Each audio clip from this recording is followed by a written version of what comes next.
आपके वालिदैन को ना सब पता है, क्या सही है क्या गलत है, लेकिन वो सीधी राह पे आना ही नहीं चाहते। पत्थर फेंकने से अगर खिड़की का कांच टूट जाता तो मैं नहीं पता मेरा बाप कितना जालिम किस्म का एक्टर है।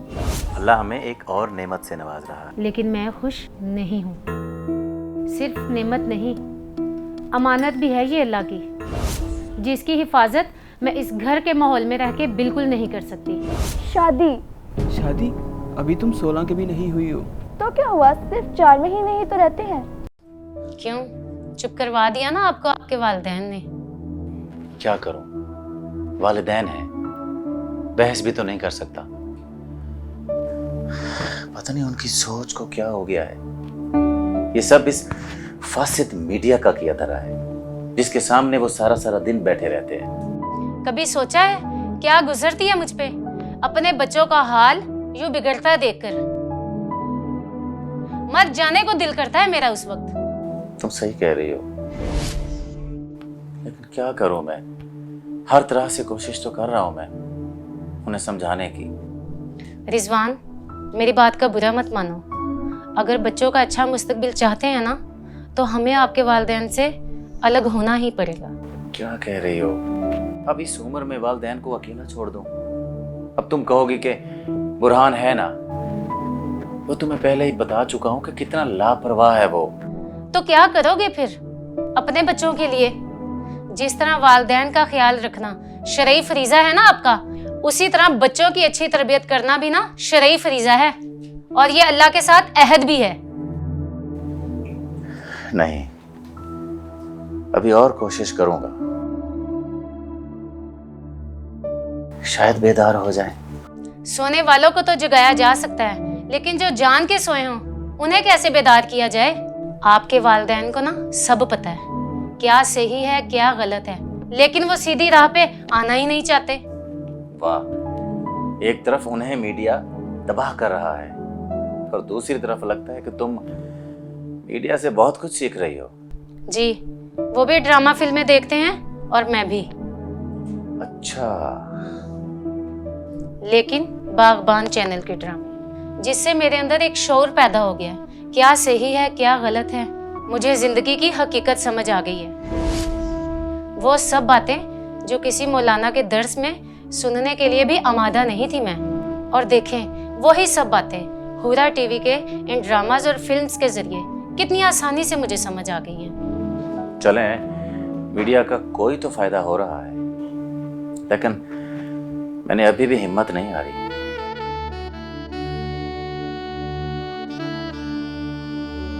उन्हें राह रास्त पर लाकर ही रहूंगा।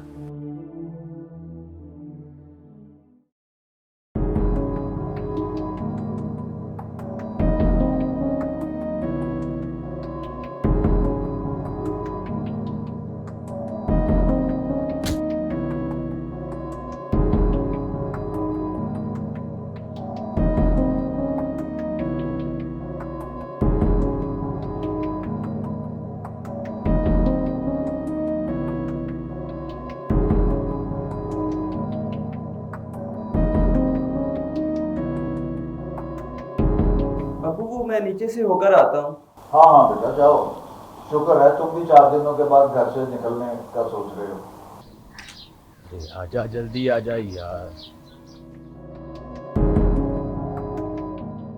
अबे फोन नहीं कर सकता था क्या? पत्थर फेंकने से अगर खिड़की का कांच टूट जाता तो मैं नहीं पता मेरा बाप कितना जालिम किस्म का एक्टर है। बैलेंस नहीं है फोन में, सबसे पहले रिचार्ज कर। तू भी ना टीपू एक किस्म का भूखा है। पहले ही तेरी तरफ 13,700 रुपए है। मालूम है, मालूम।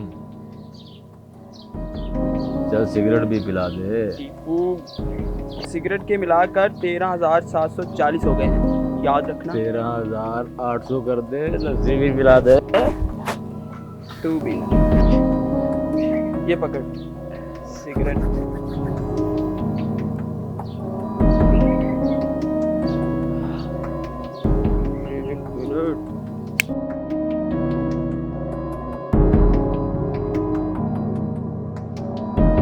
अबे सिगरेट तो लगा ले, इधर ला।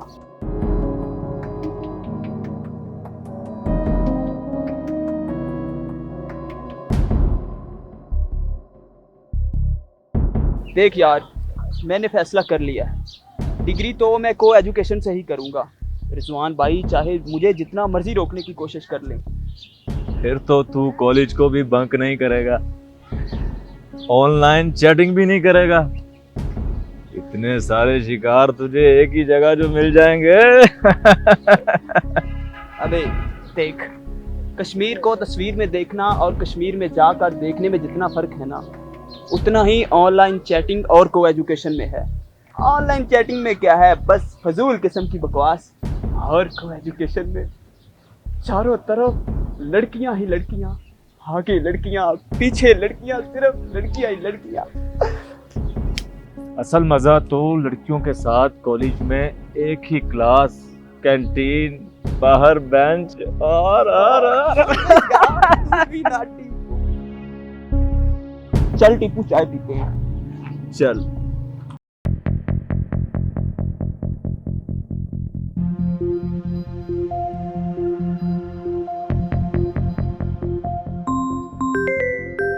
बड़ी लॉन्ग इनिंग खेल रहा है तू इस पठान की बच्ची के साथ।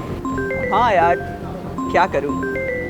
2 साल हो गए होंगे जब पहली बार डेट पर ले गया था। उस वक्त 14 की थी शायद, है ना? हाँ, अब शायद 15 की होगी, 16 की तो नहीं हुई होगी। तो ये तेरा पीछा नहीं छोड़ेगी। तो दूसरे प्रोडक्ट्स का क्या करेगा? और जो प्रोडक्ट्स नए आने वाले हैं कॉलेज में। अबे देख यार, साइड तो इसी पर रहना है। सोच, लड़की खूबसूरत हो, मीर बाप की लौती भी हो, तो लाइफ सेट करने का इससे बेहतर और कोई तरीका नहीं मिल सकता टीपू मेरे यार। हाँ ये तो है। देख, अब हर जगह एंजॉय करते हैं, जब शादी की बारी आएगी तो कोई ना कोई इशू क्रिएट कर डालेंगे। क्या ख्याल है टीपू? अबे तेरे तो एलन मस्क से भी बड़े बिजनेस प्लान है। 200 ट्रक के मालिक की बेटी को फंसा लिया तूने। वाह यार।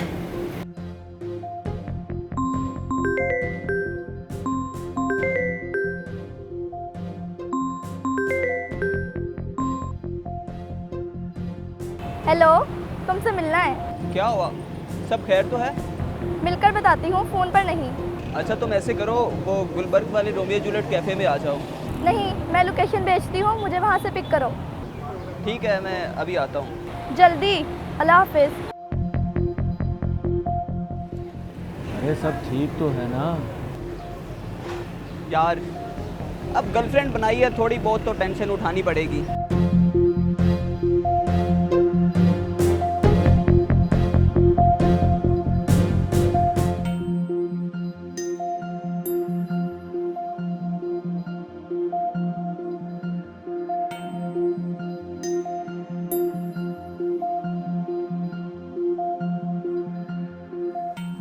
क्या हुआ?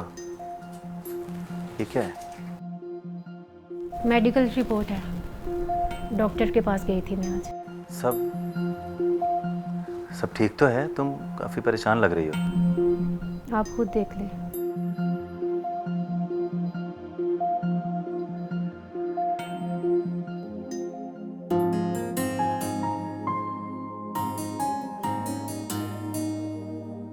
मुबारक हो, अल्लाह हमें एक और नेमत से नवाज रहा है। लेकिन मैं खुश नहीं हूँ। क्यों? अल्लाह की नेमत है, तुम्हें तो खुश होना चाहिए। सिर्फ नेमत नहीं, अमानत भी है ये अल्लाह की, जिसकी हिफाजत मैं इस घर के माहौल में रह के बिल्कुल नहीं कर सकती। पहले ही 2 बच्चों को बर्बाद होता देख रही हूँ मैं, और अब तीसरा। निदा, हमारी सोच सही है, हमारे इरादे मजबूत हैं कि हमने अपने बच्चों की हिफाजत करनी है, उन्हें महफूज हाथों में रखना है, उनकी तरबियत करनी है। अल्लाह कोई ना कोई रास्ता निकालेगा। रास्ता तो है रिजवान, लेकिन शायद आपको अल्लाह से ज़्यादा मुआशरे का डर है, इसीलिए आप वो रास्ता जो है ना अपनाना नहीं चाहते। सब्र करो, अगर वही रास्ता ठीक है तो वहां तक पहुंचने का इंतजाम भी अल्लाह ही करेगा। परेशान मत हो।